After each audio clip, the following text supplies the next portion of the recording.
many of you here have personally witnessed a total eclipse of the sun? To stand one day in the shadow of the moon is one of my humble goals in life. The closest I ever came was over 30 years ago. On February 26, 1979, a solar eclipse passed directly over the city of Portland. I bought my bus tickets and found a place to stay, but in the end, I couldn't get the time off work. Well, anyone who lives in Portland can tell you that the chances of catching the sun in February are pretty slim. And sure enough, the skies over the city that day were completely overcast. I wouldn't have seen a thing. That work I couldn't get out of was my first job out of college. A sales clerk at an old Radio Shack store in beautiful downtown Worcester, Massachusetts. On my very first day behind the counter, a delivery truck pulled up to the front of the store. They carried in a big carton, upon which was printed the legend TRS-80. It was our floor sample of the world's first mass-market microcomputer. The TRS-80 Model 1 had a Z80 processor clocked at 1.7 MHz, 4,096 bytes of memory, and a 64-character black and white text display. The only storage was a cassette recorder. All this could be yours for the low price of $599. The store I was working in had seen better days. At one time, it had been near the center of a thriving commercial district. But like so many other New England cities, the advent of shopping malls had, by the early 70s, turned it into a ghost town. Worcester's solution to this problem was decisive, to say the least. The city's elders apparently decided that if they couldn't beat them, they would join them. And so, several square blocks at the heart of the city were bulldozed into oblivion, destroying dozens of family businesses, including the site of a pharmacy once operated by my great-grandfather. In their place was erected a vast 3-level shopping complex with cinemas and a food court. When the dust settled, only a few forlorn blocks of the old Worcester remained standing. My Radio Shack store was in one of those blocks. Then, to add insult to injury, Radio Shack opened a brand new location inside the shopping center, less than 500 feet from my store. So now patrons had a choice between a clean, well-lighted establishment with uniformed security and acres of convenient parking, or a shadowy hole in a seedy old office building next to an adult movie theater. Consequently, I had plenty of time to fool around with the new computer. I taught myself basic programming. Then I learned Z80 assembly. Both, of course, so that I could write games. I also created self-running animated demos, which ran all night in the store window for the edification of the winos who peed in our doorway. Strangely enough, the few customers we had didn't seem to be interested in our new computer, even after the 16K memory upgrade. In fact, most of the people who set off the buzzer on their way through the front door weren't there to buy anything at all. They were there to exploit a free promotion, which was the bane of Radio Shack employees for over 40 years, the Battery of the Month Club. The idea of this promotion was simple. Customers got a little red card upon which was printed a square for each month. 12 times a year, the lucky sales clerk got to punch out a square and give the customer one brand new AAA, AA, C, D, or 9-volt battery. Of course, customers weren't allowed to choose just any grade of battery. At the time of my employment, Radio Shack offered 3 different levels of battery excellence. First were the alkalines, powerful, long-lasting, and expensive, hanging behind the counter like prescription medication in gold-embossed blister packs. These were most certainly not available through the Battery of the Month Club. Next were the high-end lead batteries, sturdy, dependable batteries, moderately priced, and prominently displayed near the front of the store. These were also not available through the Battery of the Month Club. Finally, at the bottom of the barrel were the standard lead batteries. These were literally piled in barrels, cunningly located way at the back of the store, in a dark corner near the TV antennas. Remember TV antennas? Customers who came in looking for their free battery of the month had to walk the entire length of the premises, past the CB radios and stereo headphones and remote-controlled racing cars. Nothing would stop them. On the first day of every month, like clockwork, those customers came in waving their little red cards. I would look up from my programming and wave them to the back of the store. It didn't matter that the batteries were only worth 29 cents. It didn't matter that most of them were already half dead. They came, they grabbed.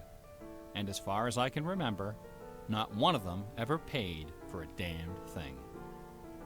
I was such a crappy salesman.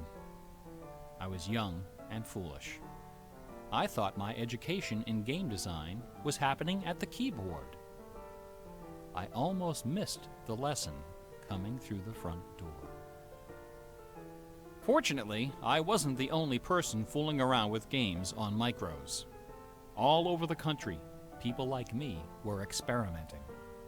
Scott Adams was coding what would soon become the world's first commercial adventure game. Remember adventure games? My future employer, Infocom, was being founded, along with other legendary companies like Online Systems, Sirius, Personal Software, and SSI. Those were exciting times. Teenagers were making fortunes. Games were cheap and easy to build. The slate was clean. But in 1979, the biggest news in gaming had nothing to do with computers. On the morning of the autumn equinox, September 20th, a new children's picture book appeared in the stores of Great Britain. This picture book was rather peculiar. It consisted of 15 meticulously detailed color paintings, illustrating a slight, whimsical tale about a rabbit delivering a jewel to the moon. On the back jacket of the book was a color photograph of a real jewel, shaped like a running rabbit, 5 inches long, fashioned of 18-karat gold, suspended with ornaments and bells, together with a sun and moon of blue quartz. According to the blurb underneath, this very jewel had been buried somewhere in England. Clues pointing to its location were concealed in the text and in the pictures of the book. The treasure would belong to whoever found it first. The book was called Masquerade. It was created by an eccentric little man with divergent eyes and a talent for mischief named Kit Williams. Within days, the first printing was sold out, and the empire that never sleeps found itself in the grip of rabbit fever. Excited readers attacked the paintings with rulers, compasses, and protractors. Magazine articles and TV specials dissected the clues, floated theories, and followed with keen delight the reckless exploits of the fanatics. One obscure park, unfortunately known by the nickname Rabbit Hill, was so riddled with holes excavated by misguided treasure seekers that the authorities had to erect signs assuring the public that no gold rabbits were to be found there. Some hunters ended up seeking psychological counseling for their obsession. The craze leapt over the Atlantic Ocean and invaded America, France, Italy, and Germany. It sold over 1 million copies in a few months, a record unrivaled by any children's title until the advent of Harry Potter. Over 150,000 copies were sold in foreign translations, including 80,000 copies in Japanese, despite the fact that the puzzle was only solvable in English. It didn't matter that the Masquerade jewel was only worth a few $1,000s. Many seekers spent far more than that in their months of exploration and travel. It was the thrill of the chase, the possibility of being the one. Treasure hunts, secret messages, and hidden things seem to exert an irresistible appeal. They're fun to look for and to talk about, and this fact of human psychology has been exploited in computer games since the earliest days. It finds expression in the hidden surprises we call Easter eggs. Atari's Stephen Wright is credited with coining this term in the first issue of Electronic Games magazine. The first Easter egg in a commercial computer game appeared in an early Atari 2600 cartridge called, simply enough, Adventure.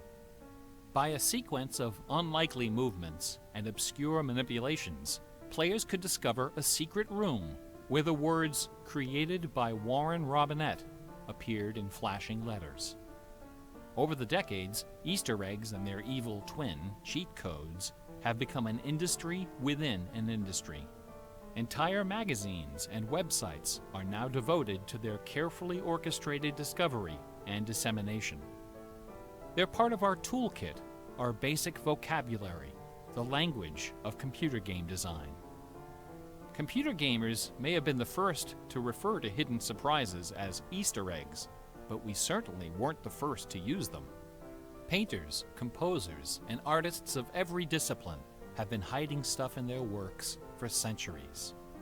The recent advent of VCRs and Laserdisc players with freeze-frame capability exposed decades of secret Disney erotica.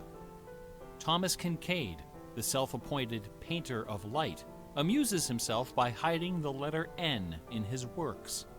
A number beside his signature indicates how many N's are hidden in each painting. Picasso, Dali, Raphael, Poussin, and dozens of other painters concealed all kinds of stuff in their paintings. A favorite trick was hiding portraits of themselves, their families, friends, and fellow artists in crowd scenes. El Greco loved dogs, but the Catholic Church forbid him from including any in his sacred paintings. So he hid them, usually within the outlines of celestial clouds. Composer Dmitri Shostakovich chafed under the political censorship imposed by the Soviet Ministry of Culture. His symphonies and chamber works are loaded with hidden signatures and subversive subtexts which, had they been recognized, would have sent him to Siberia.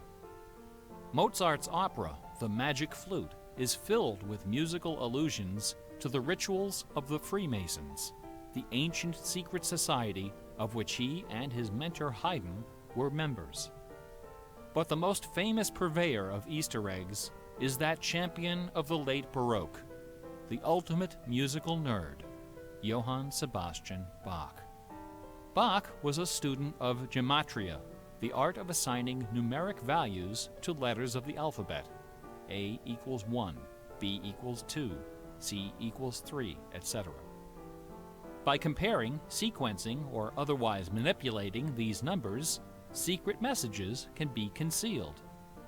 Bach took particular delight in the geometrical numbers 14 and 41.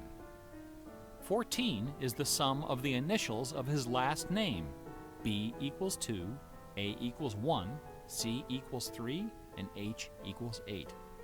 41 is the sum of his expanded initials, J.S. Bach. These two numbers show up over and over again in Bach's compositions. One of the better-known examples is his setting of the chorale Vor deinem Thron.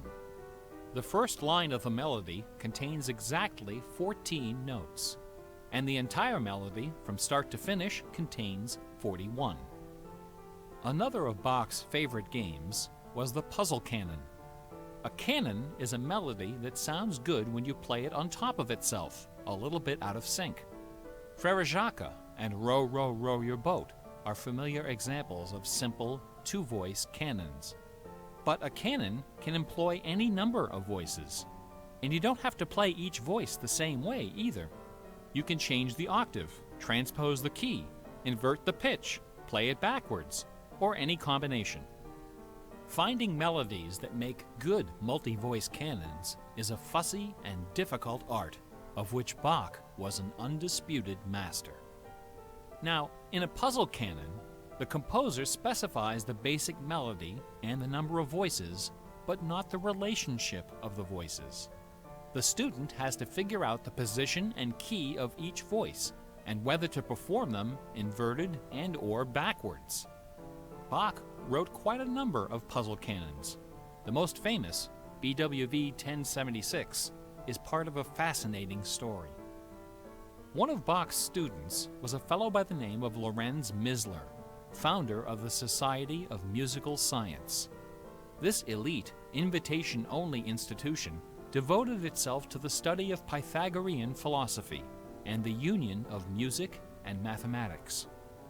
Its distinguished membership reads like a who's who of German composers, including Handel, Telemann, and eventually Mozart. Applicants for membership in the society were required to submit an oil portrait of themselves, along with a specimen of original music. With nerdly efficiency, Society member number 14 decided to combine these admission requirements into a single work. He sat for a portrait with Elias Hausmann, official artist at the court of Dresden. This portrait, which now hangs in the gallery of the town hall in Leipzig, is the only indisputably authentic image of Bach in existence. The Hausmann portrait shows Bach dressed in a formal coat with exactly 14 buttons. In his hand is a sheet of music paper, upon which is written a puzzle canon for 6 simultaneous voices. In 1974, a manuscript was discovered which proved that this canon was the 13th in a series of exactly 14 canons based on the ground theme of the famous Goldberg variations. As if these musical gymnastics weren't enough, Bach liked to hide messages in his compositions by assigning notes to the letters. His initials, B-A-C-H, correspond to the pitch sequence B-flat, A, C, and B natural in German letter notation. This theme makes its most memorable appearance in the last bars of his final composition, The Art of Fugue, published soon after his death in 1750. The word fugue comes from the Latin fuga, which means flight, as in running away. So the art of fugue is the art of flight, the art of taking a theme and running with it. Bach wrote hundreds of fugues, but none as sublime as this sequence of 14. In the last and most complicated fugue in the series, the first and second sections develop normally. This is followed by the B-A-C-H signature, and then suddenly, without any warning or structural justification, the fugue stops, dead in its tracks. One of the composer's 20 children, his son Carl Philipp Emanuel, claimed that Bach died moments after those last few notes were written. This story is probably apocryphal. The Easter eggs in Bach's music are a pleasant obscurity, known chiefly to professors and students of Baroque music. But in March of 2002, when this lecture was first delivered, those Easter eggs were the talk of the entire classical music industry. Sitting near the top of the classical music charts that month was a compact disc on the ECM label called Morimer. It was performed by the Hilliard Choral Ensemble, together with a talented but, until then, little-known violinist, Christoph Poppen. The music on Morimer is based on a geometrical analysis of Bach's Partita in D minor for solo violin. This analysis, by German professor Helga Thon, assigns numeric values to the duration of notes, the number of bars, and the German letter notation of the partita. In doing so, she claims to have discovered the complete text of several liturgical ceremonies encoded in the notes. The CD presented these hidden texts superimposed over the original music. The result was strangely melancholy, dark, haunting, and very, very popular. Quite a few music critics attacked this disc. They didn't buy Professor Thon's analysis. dismissing it as a combination of numerology and canny marketing. Their caution was not without basis. Numerology is a slippery slope down which many a fine mind has slid to its doom. Allow me to offer an amusing anecdote from my own experience. Back in the early 90s, before the internet took off, one of the more popular online bulletin board systems was a service called Prodigy. I bought an account on Prodigy so I could join a fraternal interest group and gossip with fellow members around the country. One day, a stranger appeared on our bulletin board. Right away, I knew we were in trouble. This fellow, whose name was Gary, began spouting all kinds of apocalyptic nonsense about worldwide conspiracies, secret societies, and devil worship. At first, we tried to be polite. We questioned his sources, corrected his histories, logically refuted his claims, and tried to behave in a civilized manner. But instead of soothing him, our attention only made him worse. His conspiratorial warnings became urgent, approaching hysteria. He began to threaten people who disagreed with him. To coin a phrase, Gary went all uppercase.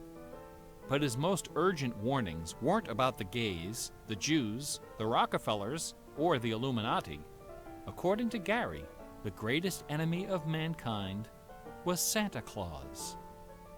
Gary claimed to possess a secret numerical formula that proved beyond a shadow of a doubt that Santa Claus was an avatar of the Antichrist.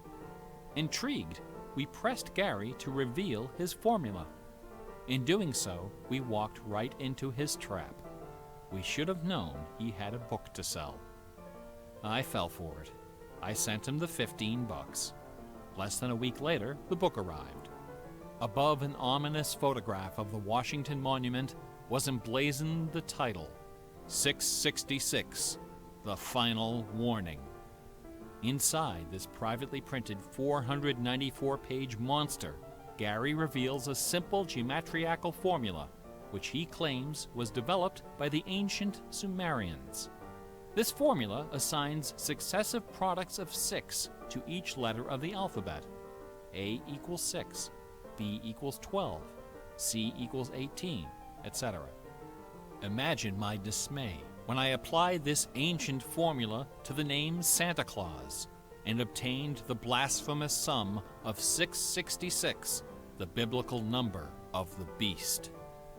I went on Prodigy and reported to the stunned members of our interest group that Gary was right after all. There could be no doubt that according to the unimpeachable wisdom of ancient Samaria, Santa Claus was the Antichrist. I then went on to point out several other names which, when submitted to Gary's formula, also produced the sum 666. Names like St. James, New York, and New Mexico. Soon the bulletin board was filled with discoveries like computer, Boston tea, and most sinister of all, sing karaoke. Gary left us alone after that. I got my $15 worth.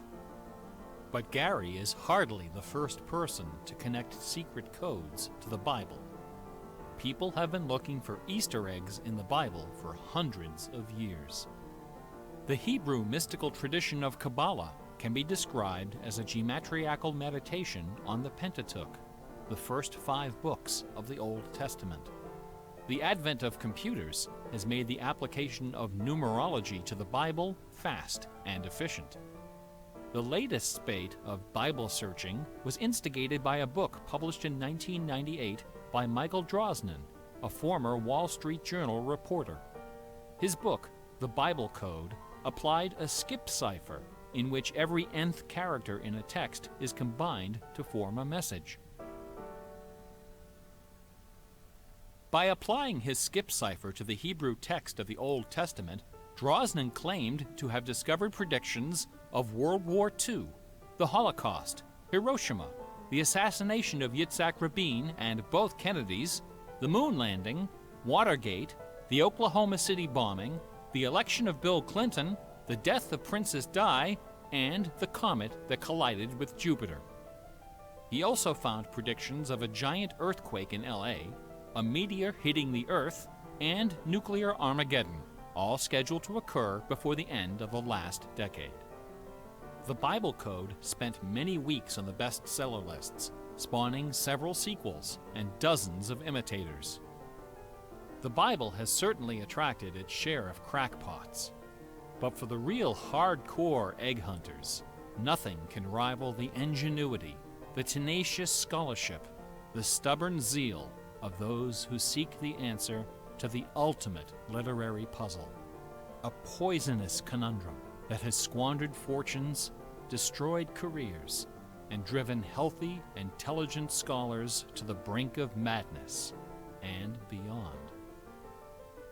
Who wrote Shakespeare? The essays and books devoted to the Shakespeare authorship problem are sufficient to fill a large library. Several such libraries actually exist.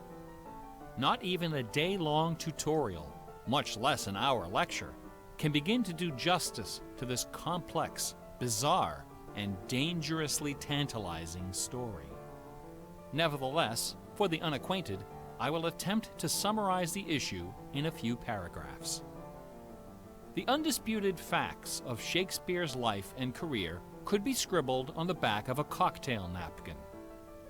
We know for a fact that a man named William Shakespeare was born in 1564 in or around the village of Stratford-upon-Avon. We know that he had a wife and at least 3 children.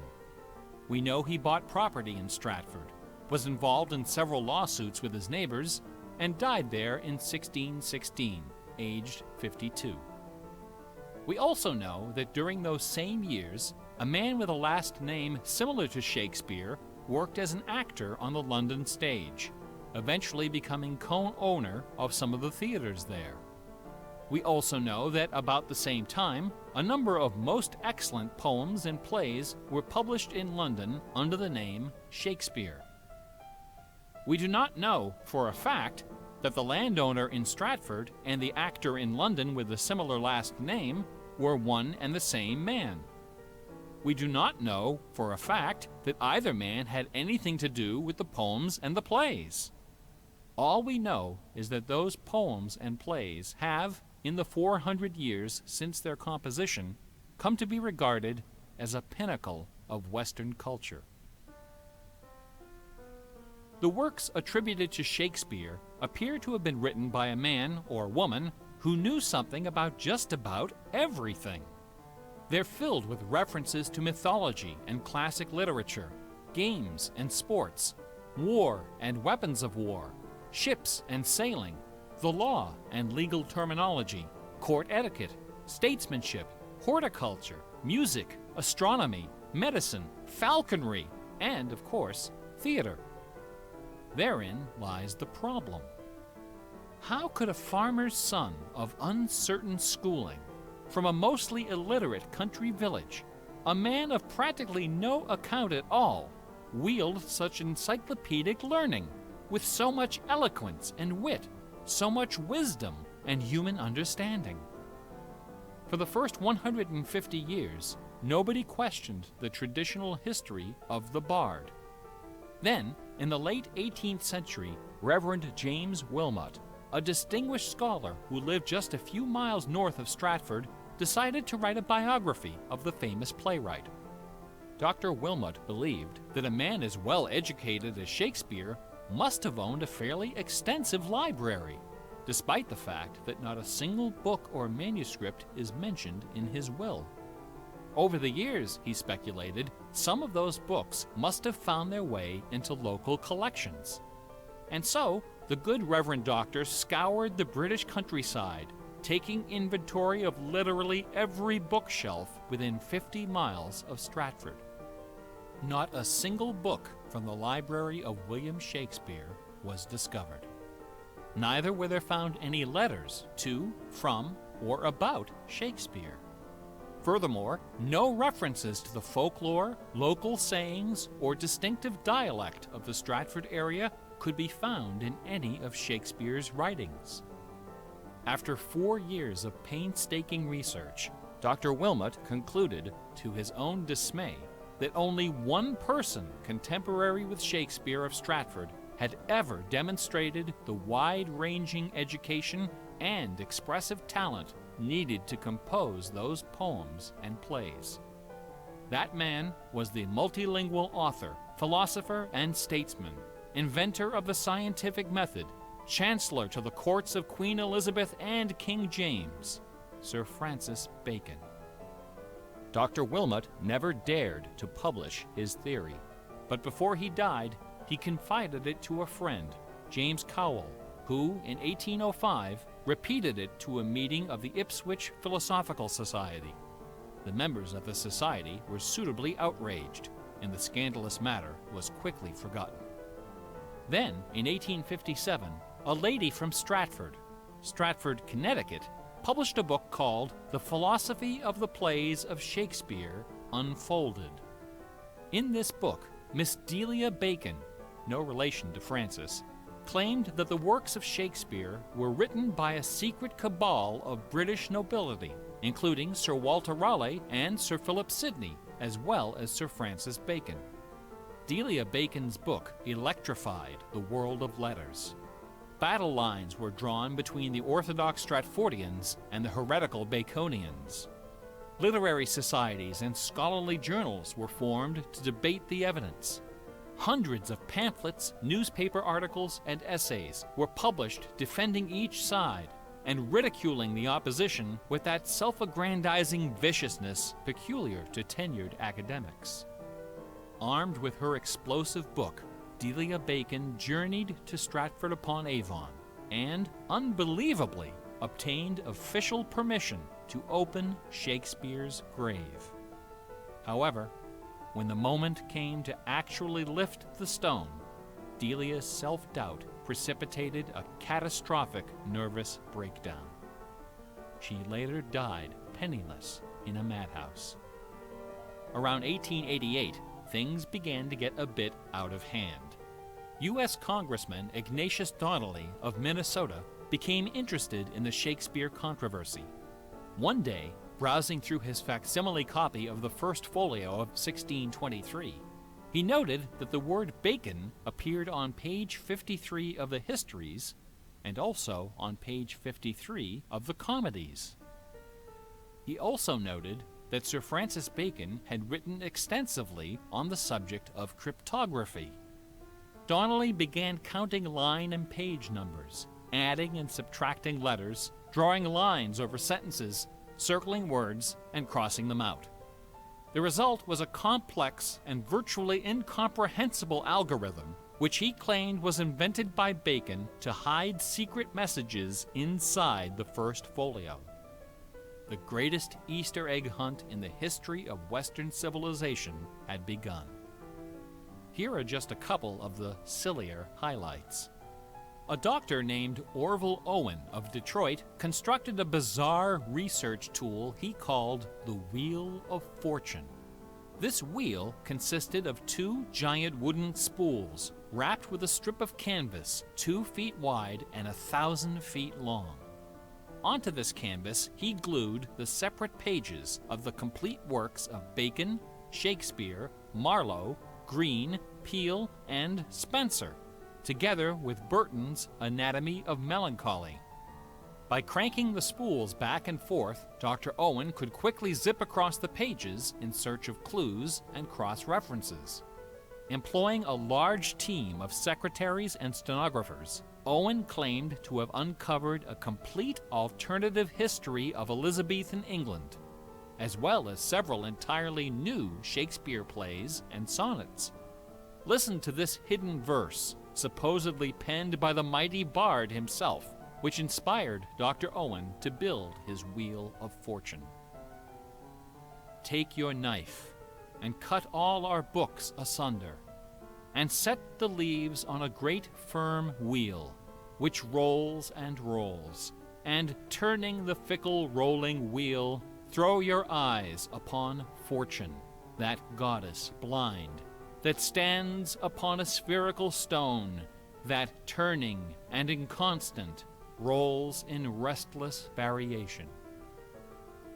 After publishing 5 thick volumes of this rubbish, Owen announced the discovery of an anagram, indicating that Bacon's original manuscripts were buried near Chepstow Castle on the River Wye. Owen spent the next 15 years and thousands of dollars excavating the bed of the river with boat crews and high explosives. He died before anything was found.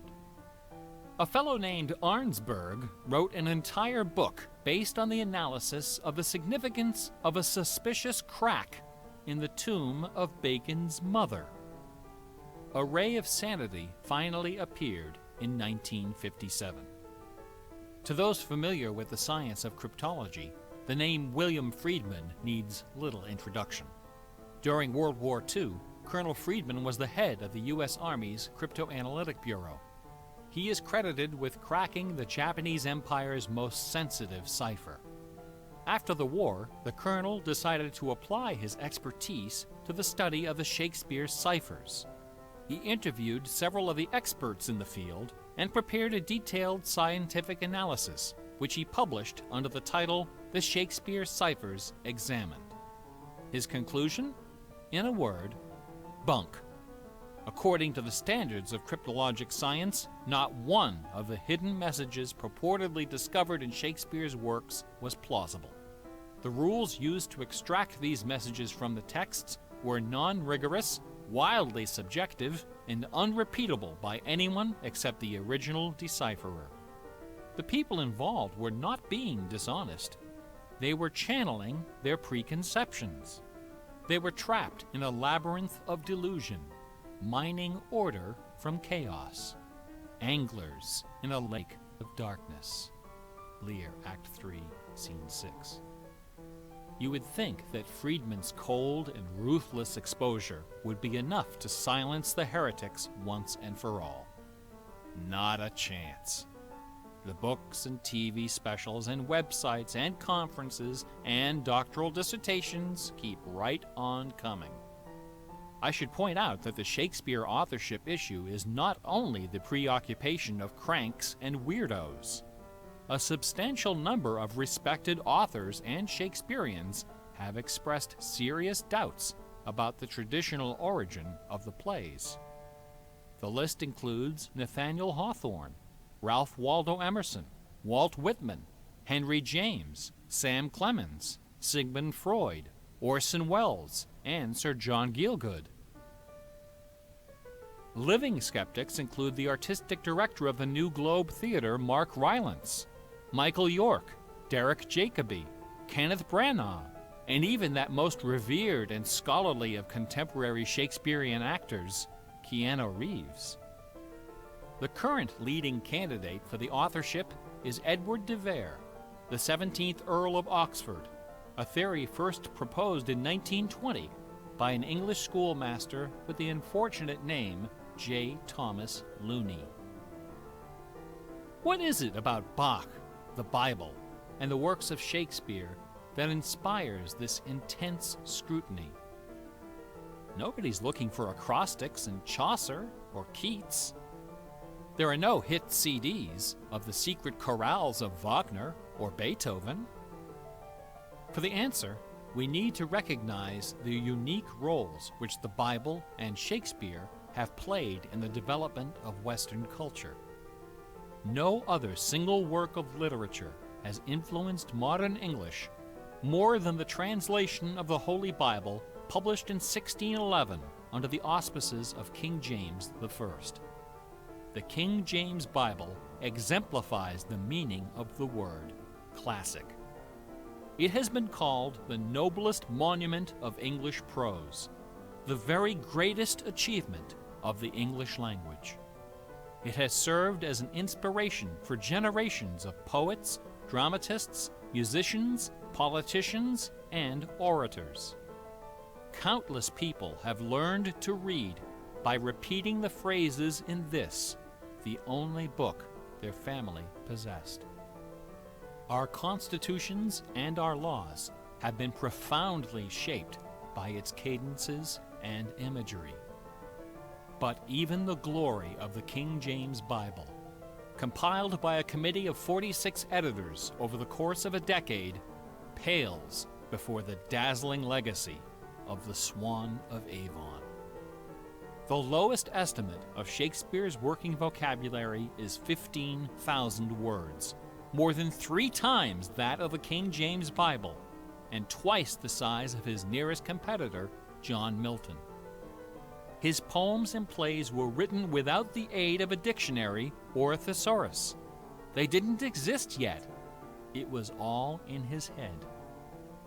When Shakespeare had a thought for which Elizabethan English had no word, he invented one. The Oxford English Dictionary lists hundreds of everyday words and phrases which made their first appearance in the pages of the Bard. Addiction, alligator, assassination, bedroom, critic, dawn, design, dialogue, employer, film, glow, gloomy, gossip, hint, hurry, investment, lonely, luggage, manager, switch, torture, transcendence, wormhole, zany. Hamlet alone contains nearly 40 of these neologisms. Who today would have this audacity, this giddy exuberance of invention? Only one other English author even approaches Shakespeare's facility for coining new words: Sir Francis Bacon. In the modern era, the record holder is Charles Dodgson, better known as Lewis Carroll, who, interestingly, also happens to be the second most quoted author in English, after Shakespeare. Everyone has been profoundly molded by the influences of the King James Bible and Shakespeare. Like it or not, all of us peer at the world through the lenses of these great works. They are the primary source documents of modern English thought, the style guides of our minds. Contemplating these dazzling jewels of wisdom and eloquence gives rise to an extraordinary feeling, a potent, rare, and precious emotion with the potential to completely upset your life.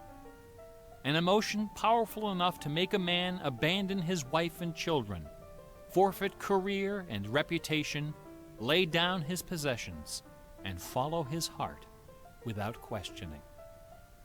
That sweet, sweet fusion of wonder and fear, irresistible attraction, and soul-numbing dread known as awe. Awe is the grail of artistic achievement. No other human emotion possesses such raw, transformative power, and none is more difficult to evoke. Few and far between are the works of man that qualify as truly awesome. It is awe that convinces a rabbi to spend a lifetime decoding Yahweh from the Pentateuch. Awe that sends millions of visitors each year to the pyramids of Giza, Guadalupe, and Mecca. It was awe that drove poor Delia Bacon to her doom. Now, please don't come away from this lecture thinking that the key to awesome game design is the installation of Easter eggs. Ordinary games with their contrived Easter eggs and cheat codes are like the Battery of the Month Club. You have to trudge down to the back of the store to get what you really came for. If superpower is what people really want, why not just give it to them? Is our imagination so impoverished that we have to resort to marketing gimmicks to keep players interested in our games? Awesome things don't hold anything back. Awesome things are rich and generous. The treasure is right there. One afternoon, I was sitting alone behind the counter at that old Radio Shack store. My boss had stepped out for some reason. An elderly woman walked through the front door. Like most of our customers, she was shabbily dressed, probably on a fixed income. I assumed she was there for her free battery, but instead, she placed a portable radio on the counter. This little radio came from the days when they boasted about the number of transistors inside on the case. It was completely wrapped in dirty white medical tape. The woman looked at me and asked, "Can you fix this?" Slowly, I unwrapped the medical tape, peeling away the layers until the back cover of the radio fell off, accompanied by a cloud of red dust. The interior of the radio was half eaten away by battery leakage and corrosion. I looked at the radio. I looked at the old woman. I looked back at the radio. I reached behind me, where the expensive alkaline batteries were hanging like prescription medication, and removed a gleaming 9-volt cell from its gold blister pack. Then I pulled a brand new transistor radio from a box, installed the alkaline, and helped the lady find her favorite station. No money changed hands. She left the store without saying a word. Awesome things are kind of like that.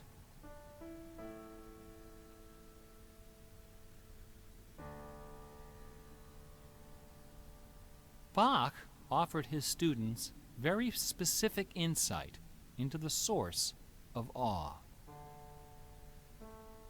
In addition to BACH, 2 other sets of initials are also associated with Bach's music. These initials are not hidden in the notes. Instead, they're scrawled right across the top of the manuscript for the whole world to see.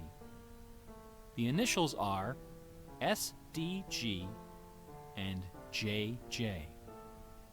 SDG stands for the Latin phrase Sole Deo Gloria, to the glory of God alone. JJ stands for Jesu Juva, help me, Jesus. Bach wrote all of his great masterpieces sub specie aeternitatis, under the aspect of eternity. He did not compose only to please his sponsors or to win the approval of an audience. His work was his worship. Bach once wrote, "Music should have no other end and aim than the glory of God and the recreation of the soul.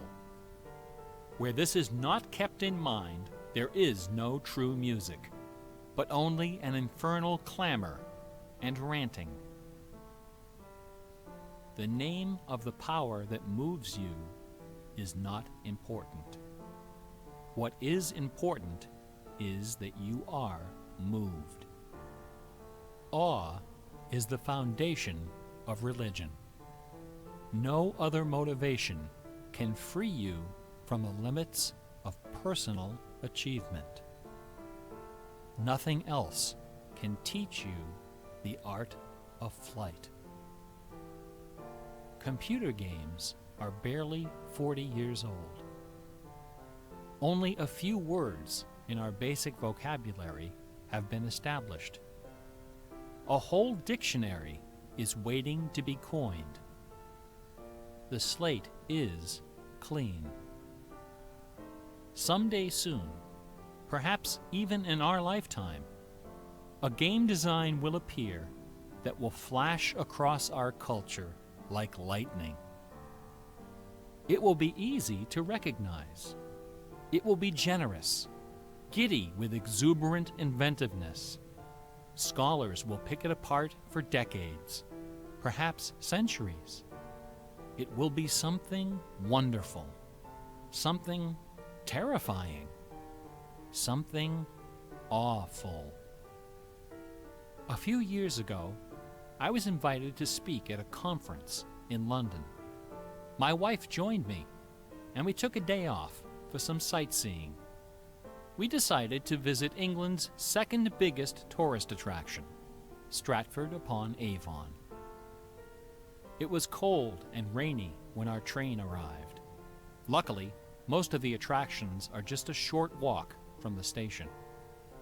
We visited Shakespeare's birthplace, a charming old house along the main street, which attracts millions of pilgrims every year, despite the complete lack of any evidence that Shakespeare was born there or even lived anywhere near it. We went past the school where Shakespeare learned to read and write, although no documents exist to prove his attendance.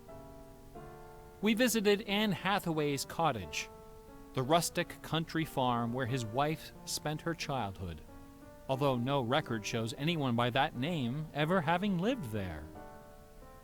Finally, we came to the one location undeniably associated with Shakespeare, Trinity Parish Church, on the banks of the River Avon, where a man by that name is buried. This beautiful church is approached by a long walkway between rows of ancient gravestones, shaded by tall trees. The entrance door is surprisingly tiny. No cameras are allowed inside. The interior is dark and quiet. Despite the presence of busloads of tourists, the atmosphere is hushed and respectful. A few people are seated in the pews, deep in prayer. An aisle leads up the center of the church. The left side of the altar is brightly illuminated. On the wall above is a famous bust of the bard, quill in hand, gazing serenely at the crowd of pilgrims. On the floor beneath, surrounded by bouquets of flowers, at the very spot where Delia Bacon lost her mind, the gravestone of William Shakespeare bears this dire warning. Good friend, for Jesus' sake, forbear to dig the dust enclosed here. Blessed be the man who spares these stones, and cursed be he that moves my bones. Every year, 3 million pilgrims arrive from every nation on earth to approach this stone and consider the likeness of a man whose body of work can only be described as awesome. By contrast, the right side of the altar is dark and featureless. Nobody of any consequence is buried there. The only point of interest is a wooden case of simple design, carved of dark oak. Inside the case, sealed beneath a thick sheet of glass, lies a large open book. A plaque on the case identifies this book as a first edition of the King James Bible, published in 1611, when Shakespeare was 46. Not many pilgrims visit this side of the altar. Most of those that do simply glance at the book, read the plaque, and move along. A few, more observant, note that the Bible happens to be opened to a page in the Old Testament, the book of Psalms, chapter 46. No explanation is given for this particular choice of pages. For the initiated, none is necessary. If you are of inquisitive bent, if you are intrigued by English history and literature, if you value your peace of mind, cover your ears now.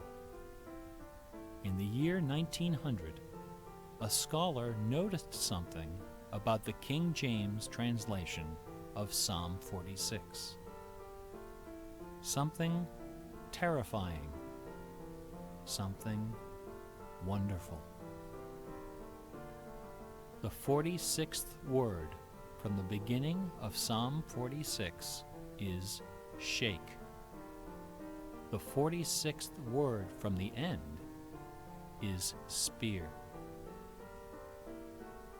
There are only 2 possibilities here. Either this is the finest coincidence ever recorded in the history of world literature, or it is not. The Earth revolves around only one sun and has only one moon. The moon happens to be 400 times smaller than the sun. The sun happens to be 400 times farther away. And the apparent paths of the moon and sun in our sky happen to intersect exactly twice every month. Which means that every now and then, at long yet precisely predictable intervals, the lunar disk slips across the face of the sun and just barely conceals it for a few wonderful, terrible minutes. A fine coincidence, no? In June of 1977, a little man with divergent eyes and a talent for mischief ascended a hilltop in the British village of Ampthill. At the summit of this hill is a tall, slender cross, a memorial to Catherine of Aragon, the first wife of Henry VIII. The sun, high in the south, cast the shadow of the cross upon the grassy hillside. At exactly 12 noon, the man removed from his pocket a bar magnet. He turned the magnet so its north pole was facing south and buried it under the shadow of the cross. 2 years later, a few hours before the publication of his first book, the man returned to that hillside, this time in the dead of night. He used a compass to locate the magnet he had buried. In that same place, he dug a hole in the ground and placed inside a ceramic container inscribed with the following words: "I am the keeper of the jewel of Masquerade, which lies waiting safe inside me for you or eternity."